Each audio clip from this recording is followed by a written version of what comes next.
बच्चों, welcome back to our channel GMS study with ease. ये जो है द लिविंग वर्ल्ड चैप्टर का हमारा थर्ड लेक्चर है।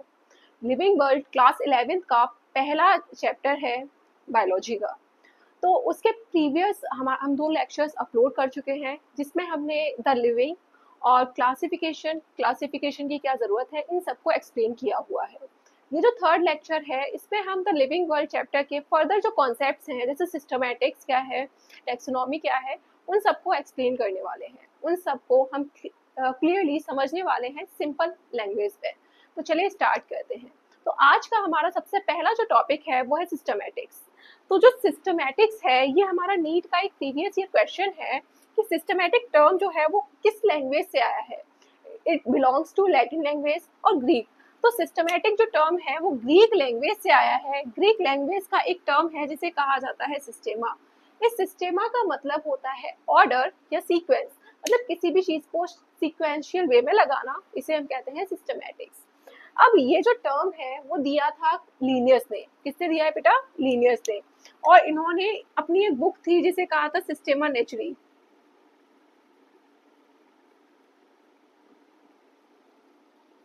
उसमें सिस्टमैटिक्स के बारे में बताया। अब सिस्टमैटिक्स जो है, सिस्टमैटिक्स में हम करते क्या है,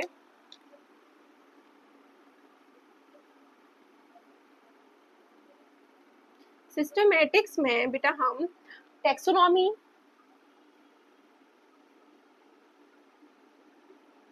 टेक्सोनॉमी के साथ में यहाँ पे फाइलोजेनेटिक रिलेशन,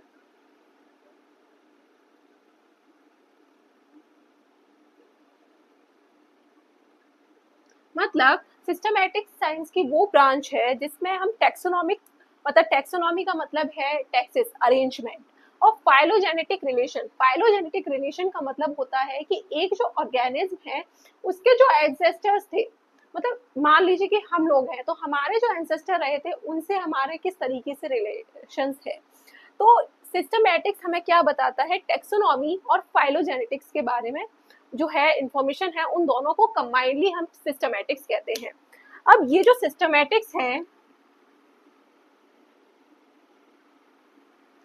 ये क्या करती है, it is not only classification. ये क्या है बेटा? क्लासिफिकेशन नहीं है only, but place closely related. कैसे रिलेटेड है? क्लोजली रिलेटेड ऑर्गेनिज्म, मतलब क्लोजली रिलेटेड क्या है, ऑर्गेनिज्म है, उनके बीच का जो रिलेशनशिप है उसे कहते हैं हम सिस्टमैटिक्स। मतलब सिस्टमैटिक अकेला ये नहीं है कि आप क्लासिफिकेशन को सिस्टमैटिक्स कह देंगे। क्लासिफिकेशन जो है वो टेक्सोनॉमी का एक स्टेप है, सिंगल स्टेप है टेक्सोनॉमी का। तो जो है सिस्टमैटिक्स में क्या करते हैं, टेक्सोनॉमी के साथ में किसी भी इंडिविजुअल की फाइलोजेनेटिक जो रिलेशनशिप है उसको भी हम साथ में पढ़ते हैं। अब देखते हैं स्टेप्स इन टेक्सोनॉमी, मतलब टेक्सोनॉमी में क्या क्या स्टेप्स होती हैं। तो टेक्सोनॉमी जो टर्म है वो एक ग्रीक वर्ड से आया है जिसका मतलब होता है टैक्सेस। टैक्सेस का मतलब है अरेंजमेंट, कि चीजें फैली हुई हैं उनको सीक्वेंस में लगाना या अरेंज करना। एंड नॉर्मस का मतलब होता है लॉ। तो टेक्सोनॉमी जो टर्म है वो दो वर्ड से मिलकर बना है। ये दोनों ही वर्ड्स जो है वो ग्रीक लैंग्वेज से डिराइव हुए हैं। और यहाँ पे फर्स्ट जो टर्म है टैक्सेस, इसका मतलब है arrangement, and the second term norms means law. तो ये जो टर्म है टेक्सोनॉमी, इसका मतलब हुआ अरेंजमेंट में लगाने के लिए जो लॉ है। तो सबसे पहला जो स्टेप है टेक्सोनॉमिक अरेंजमेंट में वो है आपका डिस्क्रिप्शन,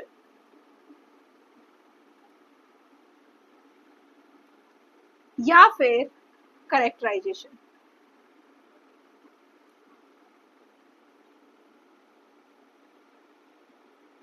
डिस्क्रिप्शन या करेक्टराइजेशन। इस डिस्क्रिप्शन या करेक्टराइजेशन का मतलब है कि जैसे मान लीजिए कि कोई आपको एक ऑर्गेनिज्म दिखाई दिया तो उसका जो भी डिस्क्रिप्शन है, मतलब एक फ्लावर अगर आपने देखा तो उसमें जो पेटल्स हैं उन पेटल्स को आपको क्या करना है, आपको लिखना है उनके बारे में किस तरीके से, सेमी टेक्निकल टर्म में। मतलब डिस्क्रिप्शन हम कैसे करते हैं बेटा? इन सेमी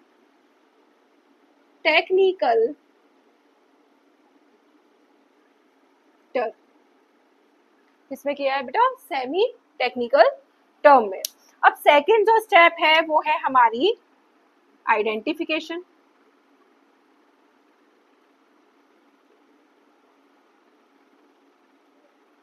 आइडेंटिफिकेशन का मतलब होता है पहचानना।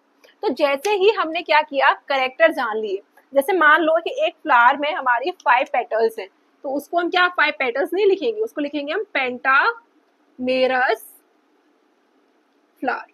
क्या लिखेंगे बेटा? Pentamerous flower. अब डिस्क्रिप्शन के बाद हमने क्या करना है? आइडेंटिफिकेशन करना है। अब ये आइडेंटिफिकेशन होता कैसे है? ये होता है फ्रॉम ऑलरेडी डिस्कवर्ड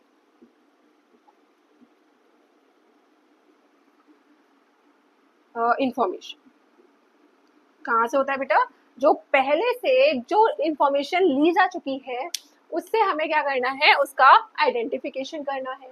अब आइडेंटिफिकेशन भी आपने कर लिया, तो आइडेंटिफिकेशन के लिए हमारे पास क्या है? बहुत सारी टेक्सोनॉमिक कीज हमारी एनसीईआरटी में दे रखी है, जैसे मोनोलॉग है, कैटलॉग है, और ये सारी चीजें, मैनुअल, ये सब दे रखा है।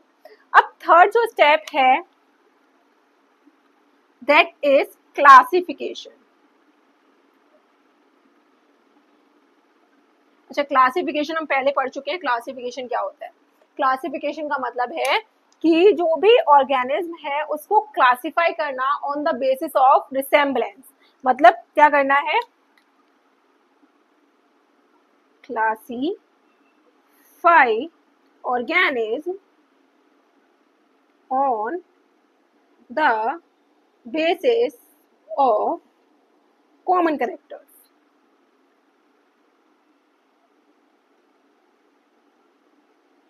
And differences. अब क्या किया हमने? क्लासिफिकेशन किया। कैसे किया? कॉमन कैरेक्टर्स के बेसिस पे। मान लीजिए कि एक डॉग है, तो डॉग में क्या है कि आपका टेल है, लेकिन अब जो आपका दूसरा ऑर्गेनिज्म जैसे ह्यूमन है, तो ह्यूमन में टेल नहीं है, तो ये क्या है? हमारे बीच में डिफरेंसेस हैं। लेकिन कुछ कॉमन कैरेक्टर्स भी होंगे कि हम दोनों ही क्या है? कोऑर्डिनेट है। तो क्लासिफिकेशन में हम क्या करते हैं? कॉमन कैरेक्टर्स और जो डिफरेंस है उनके बीच में डिफरेंशिएट करते हैं कि किस तरीके से उसको ऑर्गेनिज्म को क्लास में या कैटेगरी में डिफरेंशिएट करना है। अब इसका जो अगला स्टेप है वो है बेटा हमारा नॉमेनक्लेचर।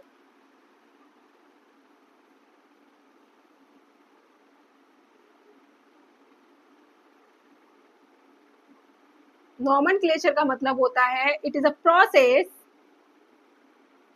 Of naming. किसकी प्रोसेस है बेटा? नाम देने की।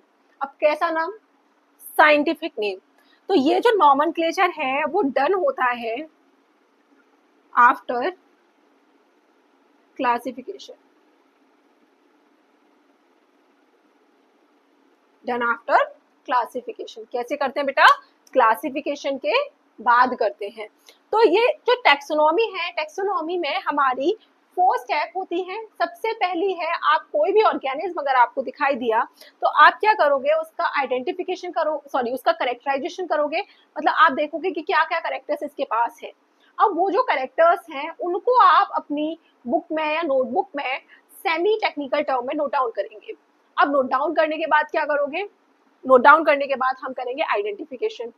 For the identification purpose, identification के लिए हमें क्या चाहिए? आइडेंटिफिकेशन के लिए हमारे पास कोई पुरानी इंफॉर्मेशन होगी, उससे हम क्या करेंगे? उसको ढूंढेंगे और लिख देंगे। इसके बाद नेक्स्ट स्टेप है क्लासिफिकेशन। क्लासिफिकेशन में जो कैटेगरीज हैं हम उनको डिवाइड करते हैं on the basis of similarities and differences. इसके बाद next and the last step is nomenclature. Nomenclature का मतलब होता है, हिंदी में इसे कहते हैं नामकरण। तो nomenclature is a process of naming. तो जो है यहाँ पे हमने देखा कि टैक्सोनॉमी क्या है और सिस्टमैटिक्स किसे कहते हैं।